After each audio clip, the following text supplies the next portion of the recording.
Chers amis, bon après-midi. Bon après-midi chez vous. Mes salutations à tout le monde qui nous suit présentement. Salut à vous tous qui êtes connectés de partout où vous êtes, de la maison, du bureau, du travail, du lieu du travail, n'importe où. Que le Seigneur soit glorifié, qu'il soit béni pour cette faveur qui nous fait de nous retrouver une fois de plus cet après-midi. C'est un honneur, un plaisir pour moi de vous savoir présent en train de nous suivre. Et voilà, nous sommes là, c'est le pasteur Jean-Claude Ndagano, pasteur de Rhema Jesus Is, ici en Afrique du Sud. Et puis, voilà, c'est un plaisir pour nous de vous savoir chaque samedi connecté à notre programme. Et nous sommes là au temps de responsabilisation. Et aujourd'hui, nous continuons l'école de la foi. Nous sommes à la 55e leçon. Et je vais donc j'aurais souhaité, si vous le permettez, pendant quelques temps, que nous puissions commencer à partager cette vidéo, à partager la vidéo. C'est possible que nous puissions le faire, que nous partagions la vidéo pour que nous ayons d'autres personnes qui vont nous suivre. Identifie des personnes sur ta page si tu le peux. C'est une autre manière de le faire aussi. Identifier des gens. Comme ça, les personnes vont savoir que notre réunion a commencé. Donc, nous sommes au temps de responsabilisation. Et là, nous sommes à l'école de la foi. À l'école de la foi. C'est un plaisir, c'est un honneur pour nous que de vous savoir là en train de nous suivre. Mes salutations aux personnes qui sont déjà connectées. Je vois le pasteur Alain Ndagano qui est connecté. Et j'espère bien et mes salutations à toutes les autres personnes qui vont se connecter après. Donc voilà.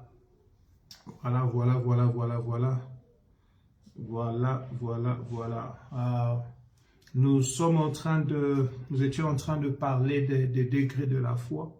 Et le samedi passé, le thème de notre enseignement a été pourquoi as-tu besoin de l'esprit de la foi? Parce que nous avons parlé des degrés de la foi, nous avons vu que la foi vient en degrés. Il y a ce que nous appelons la petite foi, parce que moi j'appelle petite foi, c'est que Jésus a appelé petite foi. Il y a la grande foi, et nous avons parlé de l'esprit de foi. Et lorsque nous avons parlé de l'esprit de foi, nous avons montré qu'il est important que nous puissions avoir l'esprit de foi. L'esprit de foi, c'est un autre degré dans la foi, et que c'est important pour nous de voir cela et d'avoir cela. Et le samedi passé, je suis venu nous dire qu'il était important pour nous de pouvoir avoir l'esprit de foi. Et pourquoi était-il important d'avoir l'esprit de foi? Nous avons vu ensemble que l'esprit de foi, c'est l'esprit de persuasion, mais c'est aussi l'esprit de persévérance.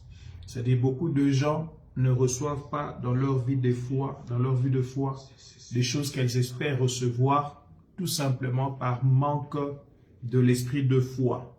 C'est la dimension où Paul est en train de dire « j'ai cru et je suis persuadé ». Tu as besoin de croire, mais tu as encore davantage plus besoin d'être persuadé dans ta foi. La persuasion ici, c'est la conviction, c'est la certitude. La persuasion, c'est la conviction. Donc, quand je crois, je dois demeurer dans la conviction que la chose à laquelle je m'attache ou à laquelle j'attache ma foi, il y a un Dieu qui est fidèle pour pouvoir me l'accorder. Et nous avons parlé de la persévérance aussi. Et enfin, je vais terminer la réunion le samedi passé en vous disant que si Dieu a dit quelque chose, il faut seulement se tenir à ce qu'il a dit, parce qu'il fait toujours ce qu'il a dit. Il fait toujours ce qu'il a dit. La Bible dit dans Genèse chapitre 21, verset 1, qu'il s'est souvenu de ce qu'il avait dit à Sarah, et il accomplit exactement ce qu'il avait promis à Sarah. Donc, lorsqu'il a dit, il accomplit. Lorsqu'il a dit, il le fait. Donc, tu as besoin de l'esprit de foi pour continuer à croire à la fidélité de Dieu, parce que les choses qu'il a déclarées, il est capable de le faire. Tu as besoin de l'esprit de foi aussi pour arriver à faire sortir, à commencer pour avoir Dieu sorti des pages de la Bible et commencer à vivre ce Dieu-là comme étant un Dieu réel qui n'a pas besoin qu'il soit dans les pages de la Bible, mais qui devient réel dans ta vie. L'esprit de foi va donc te garder dans la position la meilleure pour que tu puisses recevoir la possession de ce que ta foi peut te donner. L'esprit de foi, donc je disais, te met dans la position la meilleure afin que tu puisses entrer dans la possession de ce que Dieu a pour toi. Donc, mes salutations une fois de plus aux gens qui se sont jointes, aux personnes qui se sont jointes. Je vois Lisa qui s'est jointe de nous à partir de la France. Gloire à Dieu, gloire à Dieu. Je vois ma petite soeur Nadia qui s'est aussi jointe. Bonjour Nadia. Je vois Aldi Jed, ma belle-sœur qui s'est aussi jointe. Gloire au Seigneur. Il y a Katoto, opportune, Oppo, qui s'est jointe à nous. Je crois qu'elle est à Bukavu. C'est une autre petite sœur qui est à Bukavu. Gloire à Dieu, gloire à Dieu. Partagez la vidéo, joignez-nous, soyez présents. Le Seigneur a quelque chose de bon pour chacun de nous cet après-midi. Et mon enseignement cet après-midi s'intitule « La nature de la foi ». La nature de la foi. Je vais vous parler de la nature de la foi. La nature de la foi. Ok. La nature de la foi. Si quelqu'un peut m'aider à écrire la nature de la foi pour que les personnes qui vont entrer puissent comprendre et savoir le thème de l'enseignement d'aujourd'hui, la nature de la foi. Bien-aimés dans le Seigneur, dans mon introduction, je voudrais vous dire que chaque principe du royaume est un mystère en soi. Chaque principe du royaume est un mystère en soi, un mystère en soi. Chaque principe du royaume est un mystère en soi. Donc, on ne peut, quand je dis un mystère en soi, je voudrais vous montrer, par exemple, le principe de la prière me demande à moi de pouvoir parler à un Dieu que je ne vois pas et à croire que ce Dieu-là est capable de faire des choses que je lui demande. C'est un mystère. Et quand il arrive que cela arrive à être fait, je n'ai pas de preuve scientifique qu'il y avait un moyen pour que ma communication puisse atteindre ces dieux. Parce que c'est un fait facile pour moi que d'avoir un téléphone dans ma main comme ceci. Et je vais appeler ma petite sœur Lisette qui est en France. Je compose ce numéro, je l'appelle. Donc, il y a là des preuves scientifiques qui peuvent être dites. Que j'ai parlé avec Lisette parce que j'ai utilisé un téléphone mobile. Et ma voix est entrée dans l'appareil. Ça a été conduit dans l'appareil de ma petite sœur. Elle a écouté. Mais maintenant, quelle preuve scientifique tu me donnes que je suis ici? Je suis en train de parler à Dieu, il est quelque part. Il est au ciel, il est sur la terre, il est partout. Et je lui dis, Seigneur, guéris les personnes qui sont malades. Et directement, toutes les personnes qui sont malades sont guéries, ou bien quelques personnes sont guéries. Parce que ce Dieu-là a répondu à la prière. Alors, c'est un mystère. Je dis, chaque principe du royaume est un mystère en soi. Le donner, c'est un mystère. La Bible dit, donnez, il vous sera donné. Je prends... je ne sais pas, j'ai pas de billet d'argent ici dans ma poche, mais je prends un billet d'argent, $100, $50. Je dis, je donne à Dieu dans un panier des offrandes à l'église. Et Dieu dit, il te sera rendu au centuple. Et je ne sais pas, par un miracle qui arrive, je suis béni avec un $10 000, 1 mois, 2 mois, 3 mois qui vient après. Et mon esprit me dit, c'est parce que j'avais semé $100 quelque part. C'est un mystère. Un mystère, c'est des choses qu'on ne sait pas expliquer. Il n'y a pas de preuve scientifique. Alors que si je prends $100, je dis, je vais investir à la banque, et que la banque me dise, on va te donner 5% d'intérêt chaque année. Je sais que à la fin de l'année, j'ai $105 dans mon compte. Il y a une preuve scientifique que l'argent a été déposé dans telle date, de tel jour. Et l'argent a poussé, a eu des intérêts. Donc, bien aimé, on ne peut pas avoir des preuves scientifiques pour présenter ou prouver ces principes, mais ces preuves, ces principes ne peuvent pas être doutés, parce que quand tu pries, tu as les résultats. Quand tu donnes à Dieu, il te bénit. Alors, si je dis que chaque principe du royaume est un mystère en soi, et donc la foi devrait être le mystère des mystères. Il devrait être le mystère des mystères. Donc je dis, il devrait être le mystère au superlatif. Je ne sais pas si vous comprenez ce que je suis en train de dire ici. La foi est définie dans Hébreux chapitre 11 verset 1 comme étant une ferme assurance des choses qu'on espère. Une démonstration de celles qu'on ne voit pas. Une ferme assurance des choses qu'on espère. C'est-à-dire, j'ai l'espérance. Et l'espérance est un sentiment qui me fait entrevoir que la chose pour laquelle j'ai de l'espoir de recevoir demain, je peux l'avoir.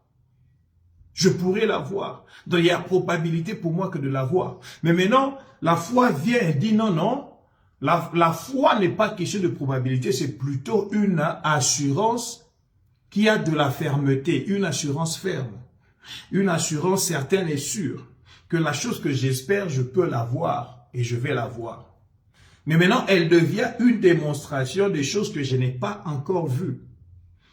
Alors je disais, si chaque principe du royaume était un mystère, la foi est actuellement le mystère des mystères. C'est pourquoi il est important de pouvoir en comprendre la nature, de comprendre la nature de la foi. Voilà pourquoi je vais naviguer avec vous pendant 2 ou 3 samedis sur la nature de la foi, afin que nous comprenions. Quand je parle de la nature, je parle de l'ensemble des caractères, l'ensemble des propriétés, l'ensemble des principes qui font quoi? Qui font la spécificité de quelque chose, ou la spécificité de quelqu'un. Donc lorsque je parle de la nature ici, je parle de cet ensemble des principes qui font la spécificité de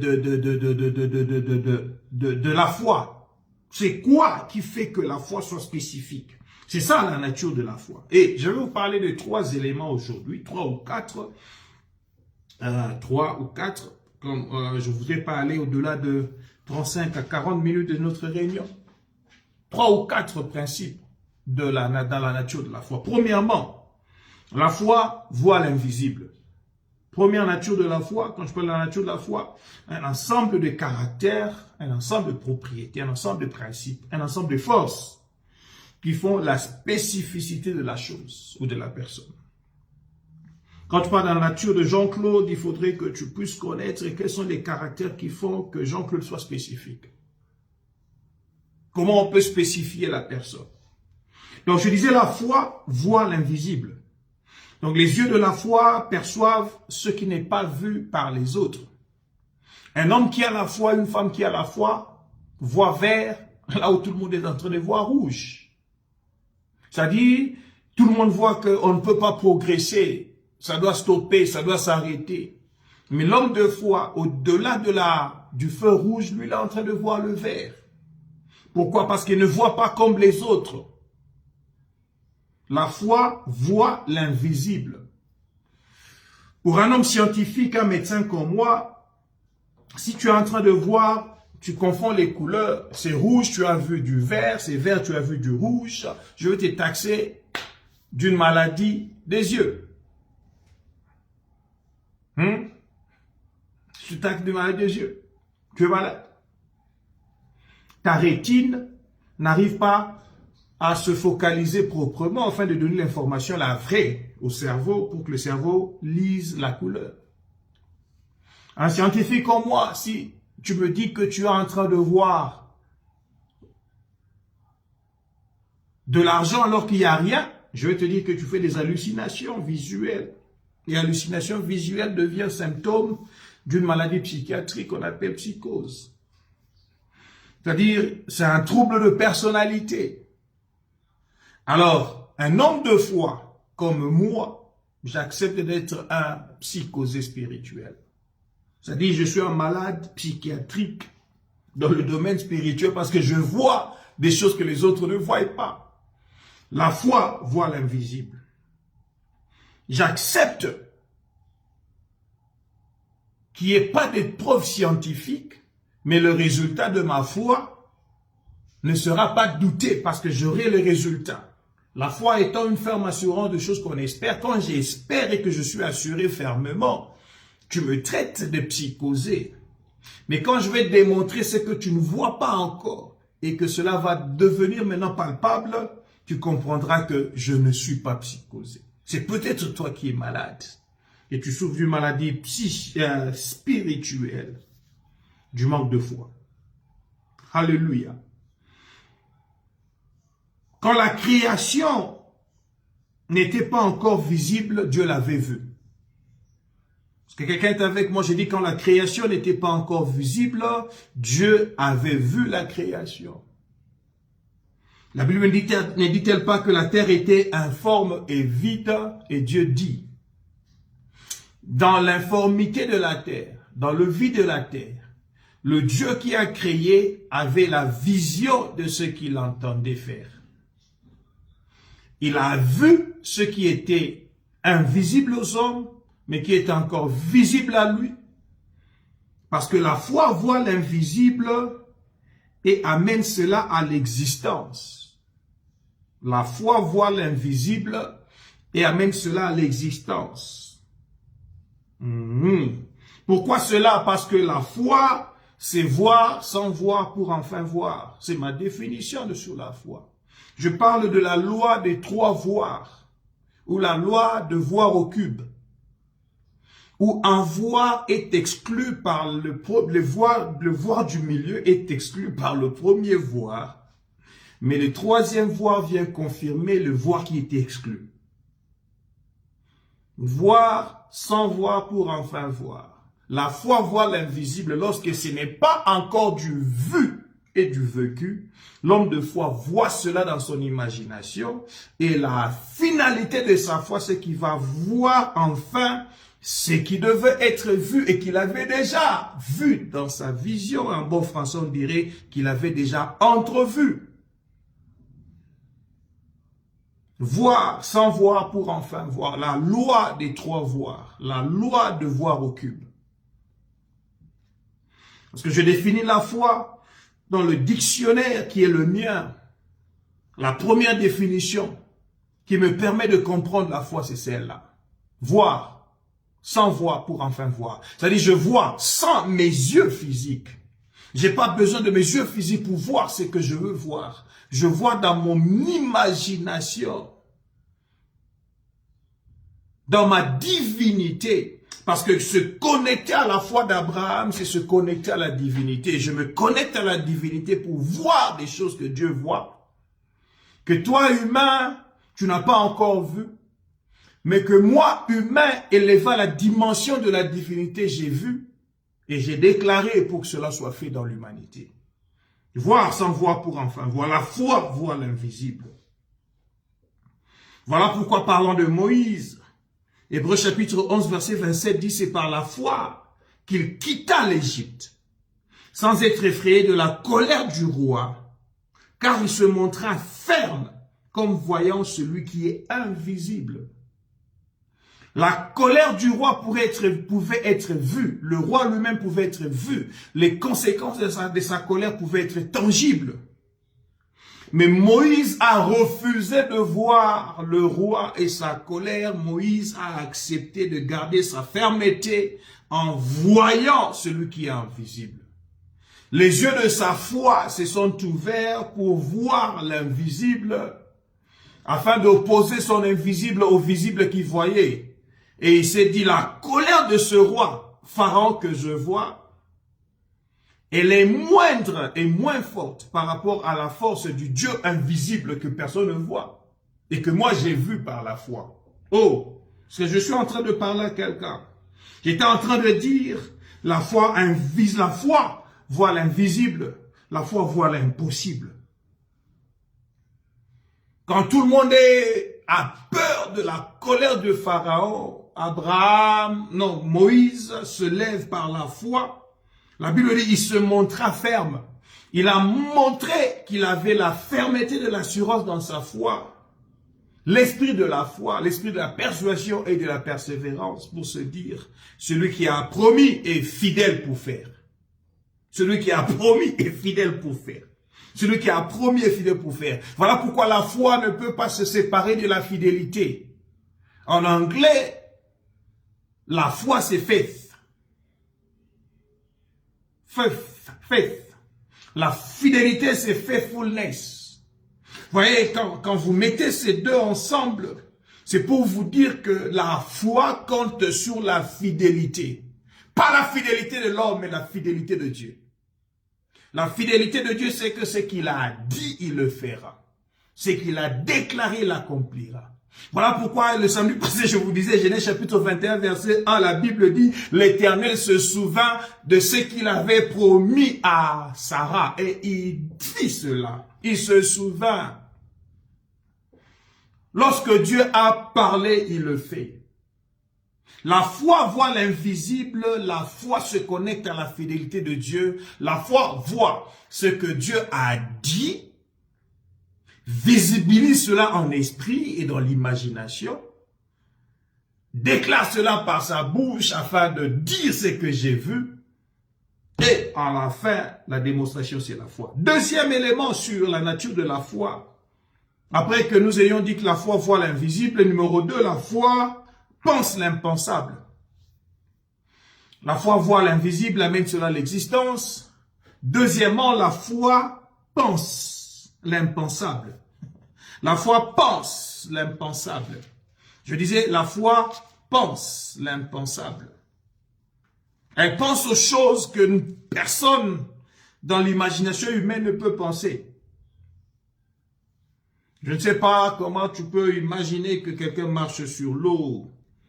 L'imagination humaine te dira non, l'eau est liquide, la personne est solide et tout solide sur le liquide va s'engouffrer. C'est la loi d'Archimède, le principe d'Archimède. Et la science ne peut pas expliquer cela. Alors la foi, elle pense l'impensable. Romains chapitre 4.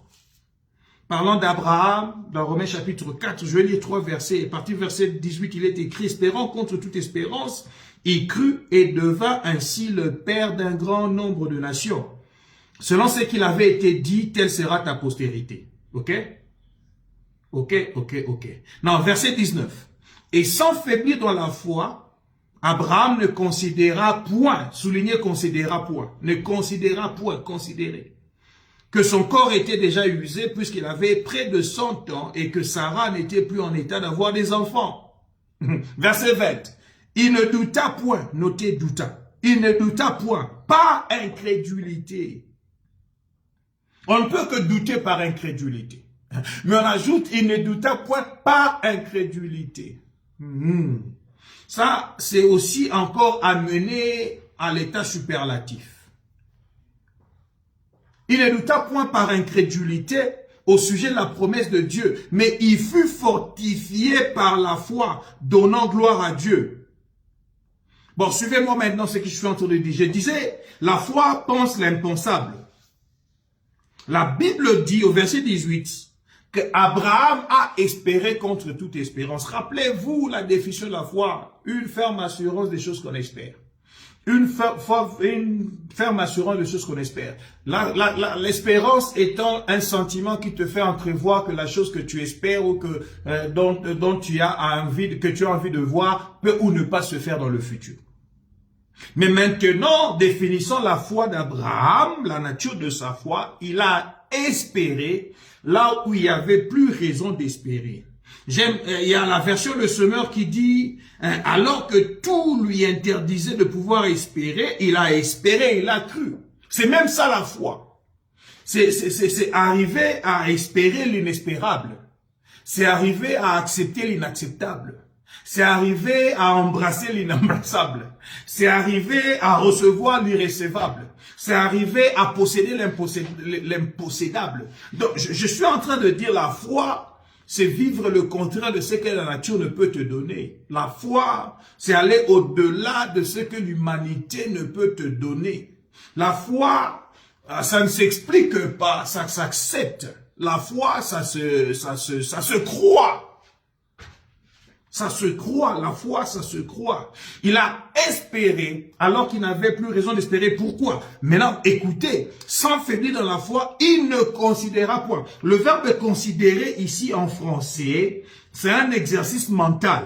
Un exercice mental qui consiste à envisager quelque chose par un examen attentif et critique. Est-ce que je peux répéter cela?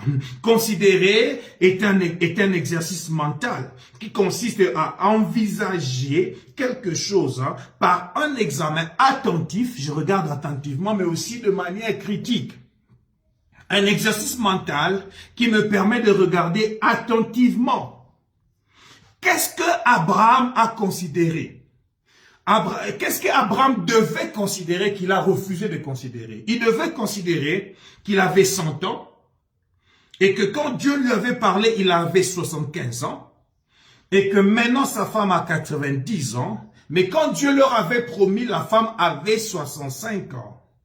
Et Dieu avait promis à un couple de 75 à 65 ans, il leur avait promis d'être parents. Bon, la femme était déjà ménopausée, oui. Mais il pouvait se dire, c'est peut-être possible, peut-être la ménopause s'est retardée, parce qu'il y a des femmes qui ont qui ont eu leur ménopause à 55 ans, 58 ans. Donc il peut se faire que, par une magie de la science, la ménopause de ma femme a été retardée, et elle a 65 ans, j'ai 75 ans, on va avoir des enfants. Mais maintenant, il y a 15 ans qui passent, il y a 20 ans qui passent, il y a 25 ans qui passent, il a 100 ans. Maintenant, son corps devient déjà usé. Sa femme n'est plus en état d'avoir d'enfants. Maintenant, il s'est dit, alors qu'il devait penser, la pensée devait être comment? Sa pensée devait être, est-ce que c'est possible qu'une femme de 90 ans ait un enfant? Non. Sa pensée devait être comment? Y a-t-il déjà eu quelqu'un ici à Our ou à Charan, ou je ne sais pas là où nous étions, nous avons entendu l'histoire d'une femme de 90 ans avec un homme de 100 ans avoir des enfants? Non.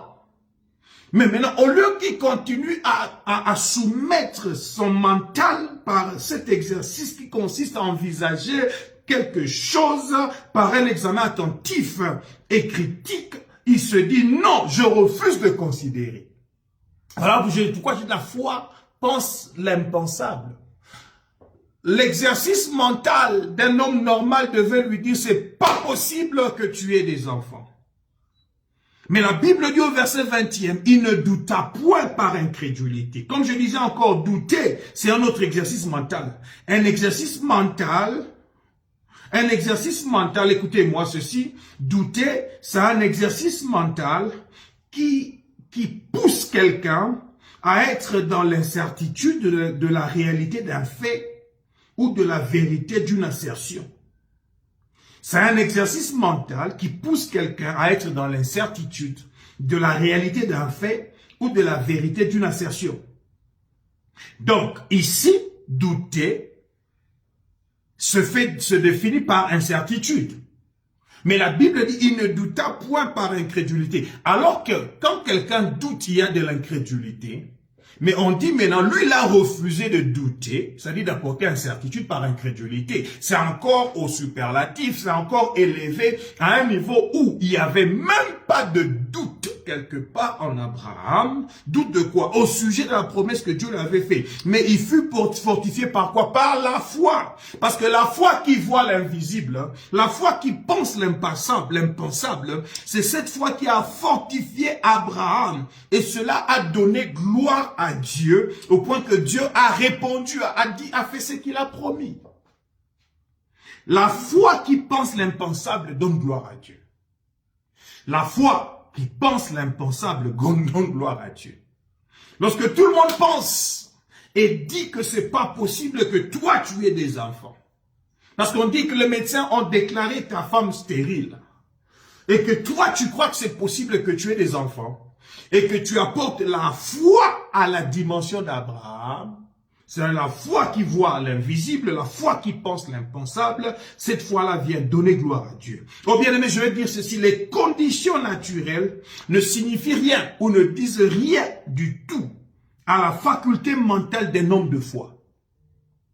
Oh, je disais, les conditions naturelles, les considérations naturelles ne signifient rien ou ne disent rien du tout à la faculté mentale d'un homme ou d'une femme de foi. Pourquoi? Parce que l'homme de foi ou la femme de foi pense l'impensable. Troisième élément sur la nature de la foi, et je crois que je vais terminer par là. La foi espère l'inespérable. La foi attend l'inattendu.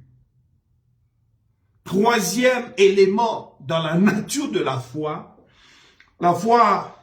attend l'inattendu. La foi espère l'inespérable. Est-ce que si on rentre encore dans l'histoire d'Abraham ici, il a espéré quoi? Il a espéré contre toute espérance. Comme je disais, alors que tout lui interdisait de pouvoir espérer, il a espéré, il a cru. Il a espéré, il a cru. Il a espéré, il a cru. Oui, maman Nadia, les conditions naturelles ne disent rien du tout à la faculté mentale d'un homme ou d'une femme de foi. Rien du tout. Les considérations ou les conditions naturelles.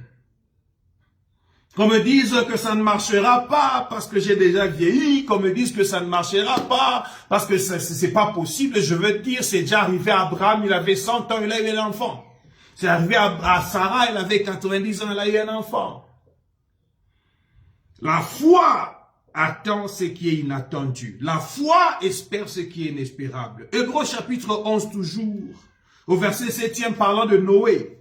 Il est écrit, c'est par la foi que Noé, divinement averti des choses qu'on ne voyait pas encore, et saisi d'une crainte respectueuse, il fit quoi? Il construisit, la Bible dit, il construisit une arche pour sauver sa famille. C'est par elle qu'il condamna le monde et devint l'héritier de la justice qui s'obtient par la foi. La foi attend l'inattendu. Comment vous pouvez expliquer? Comment expliquez-vous? Je voudrais vous amener quelque part. Dieu promet à Noé, il dit, il y a un déluge qui va venir. Lorsqu'il parle à Noé, il lui parle dans un langage que Noé a compris clairement. Quand je te dis déluge, peut-être tu ne comprends pas. Dans hébreu, le mot déluge, c'est le mot inondation, c'est le mot débordement et dévastation. Dieu dit, Noé, ce qui va arriver maintenant, c'est qu'il va y avoir inondation sur la terre. Il va y avoir de l'eau en débordement sur la terre que les gens vont mourir. Et pour que toi tu vives, il faut construire une arche où tu entreras toi-même et toute ta famille. Écoute, l'histoire de la Bible nous informe que Noé a passé des années, une centaine d'années pour construire l'arche. Et les gens étaient en train de voir Noé des années après années et disent, mais ce monsieur ici est un fou. Ça fait 120 ans, il n'y a pas eu de pluie diluviennes. Il n'y a que de petites pluies, il n'y a presque pas de pluie du tout. Et lui dit qu'il va y avoir inondation. Noé était en train d'attendre ce que personne ne pouvait attendre. Noé était en train d'espérer à ce que personne ne pouvait espérer. Parce que les conditions et les considérations naturelles avaient déjà prouvé que dans une centaine d'années, il n'y avait jamais eu de pluie diluvienne. Qu'est-ce qui va faire que nous puissions avoir un débordement d'eau, une inondation ou bien encore une dévastation? Le déluge est certes dévastateur, mais il fallait qu'il y ait la foi de quelqu'un qui a écouté Dieu, qui a vu l'invisible, pensé l'impensable et qui accepte maintenant d'attendre l'inattendu. Oh, bien-aimé dans le Seigneur, il y a quelque chose qui est arrivé en Israël, c'est par là que je vais terminer. L'histoire est dans 2 Rois chapitre 7.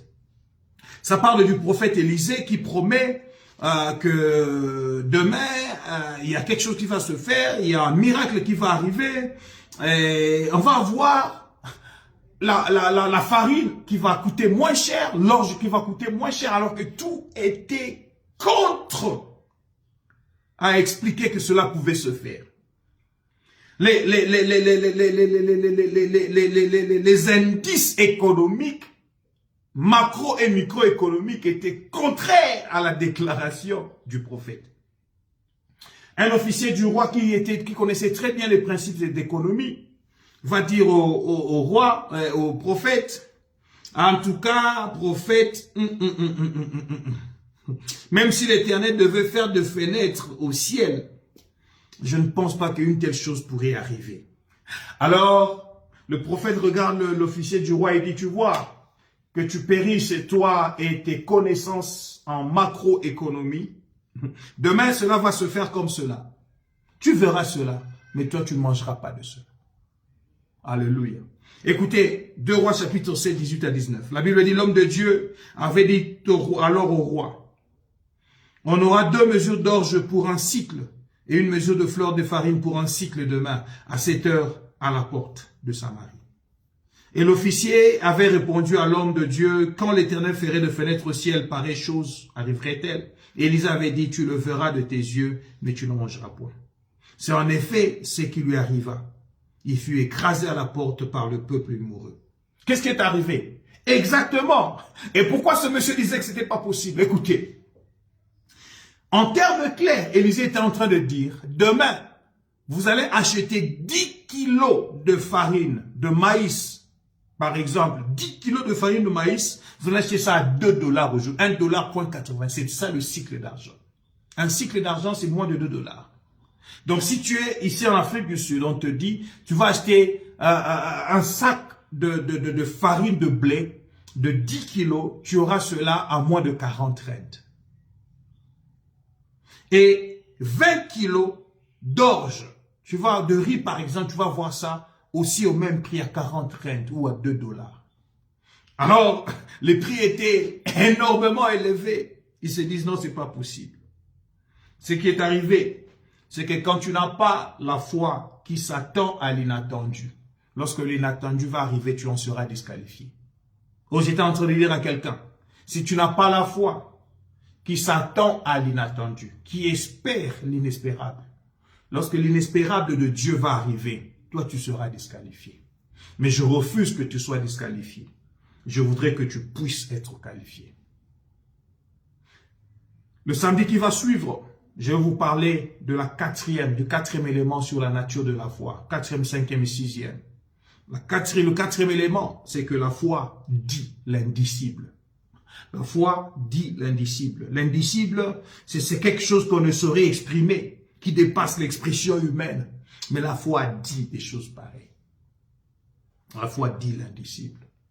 Un homme de Dieu que je respecte beaucoup, le général, un des généraux de Dieu vivant, le bishop Oyedepo, lorsqu'il était en train de construire, les temples étaient en train d'être construits, de 50 000 places assises, il demande aux ingénieurs qui faisaient le travail, il dit, bon, quand est-ce qu'on finit les travaux ici? Ils disent, non, dans 2 mois. Et si on estime ce qu'on va faire, ce sera dans 2 mois. Il dit, pourquoi 2 mois? Il dit, non, parce qu'on doit couler le béton ici, le temps que ça sèche, ça devienne fort pour qu'on dépose le concret. Il dit, non, c'est pas possible. It cannot be. Il regarde les ingénieurs s'étonnent parce qu'il est aussi ingénieur en construction. On dit, mais il est lui-même ingénieur en construction, pourquoi il ne comprend pas ça? Il dit, non, Dieu a créé le monde tout entier en 6 jours. Pourquoi? Pour que vous finissiez cette partie, si ça doit vous prendre 2 mois.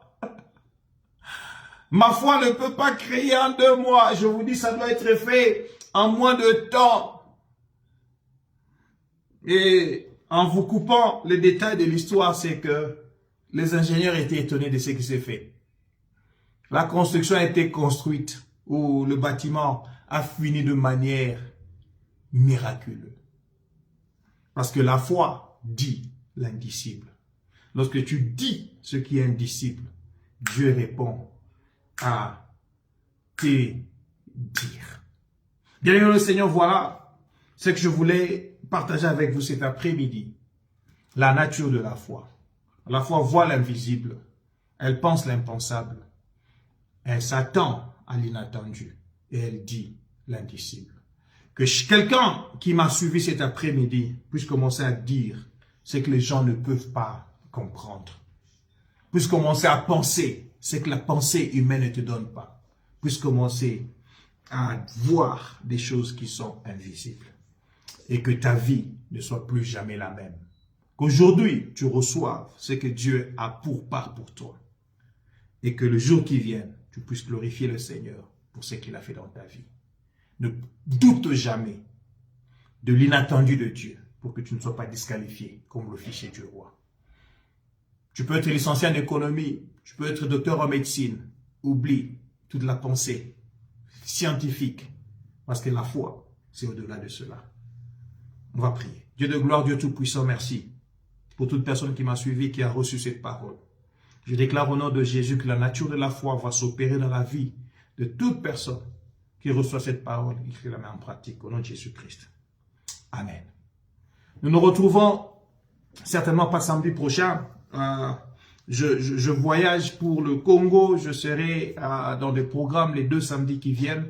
On se revoit le 3e samedi du mois d'août. Donc le 1er et le 2e samedi du mois d'août, je ne serai pas là. Rappelez-vous, le livre les 4D sur le chemin du succès sortira au Congo la 1re semaine du mois d'août. Et puis toute personne pourra la voir par les voies qu'on va vous donner. Que le Seigneur soit avec vous. Je vous aime. Que Dieu vous bénisse. Bye.